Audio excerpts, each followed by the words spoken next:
So guys, lilinisin na natin yung drain bolt ko. Sabihin nyo wala akong kutsilyo. Natamad lang ako pumunta dun sa loob ng bahay.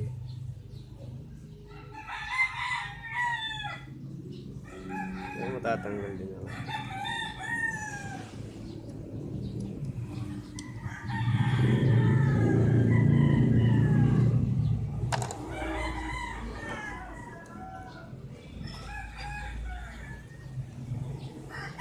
Yung iba may nire-recommenda sa akin na oversize ko na lang daw yung thread. So, pwede yung thread nung sa makina. Pwede naman yun. Oversize ko. Kaya lang sa akin, nagagawan pa naman ng paraan to. Kanya hindi naman siya yung totally maluwag na. Actually, mga 1 year na rin siguro to. Ganito siya. Wala masyado maasikaso.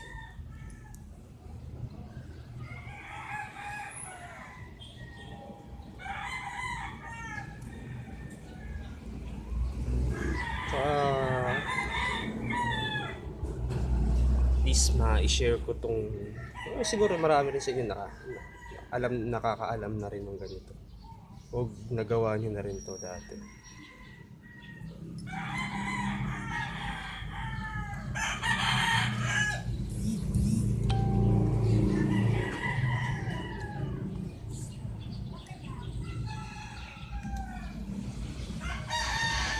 Meron kayong ibang alam na pwedeng alternative dito sa Teflon at saka sa gasket sealer, comment nyo lang para yung hindi nagkakaganito. Kasi every time na mag-change oil ako, pahirapan na naman sa paglilinis. Hirapan ng paglilinis. Yan naman.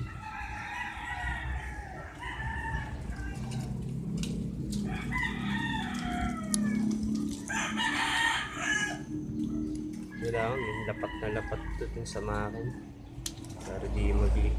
Kaya yun nga, kaya sabi ko kanina sa unang video natin, kaya tanso yung pinili kong washer. Okay na siya.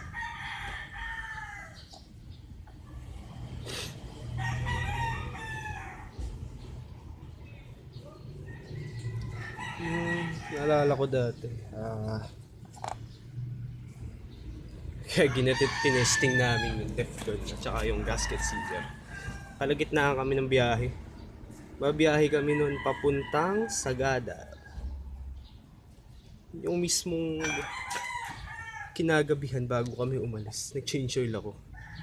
Yun nga yun nangyari, nahugot siya ng buo. Alin sa dalawa yan.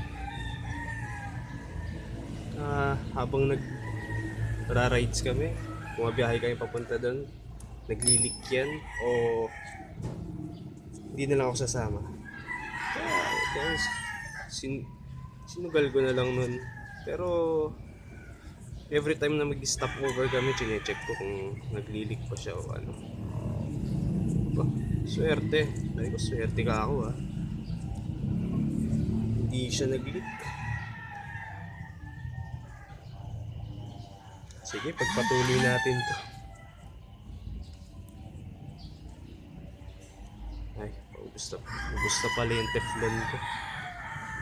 Obliga pa tuloy ako bumili. Kaya tingnan natin kung kakasya pa to. Obray dati ito.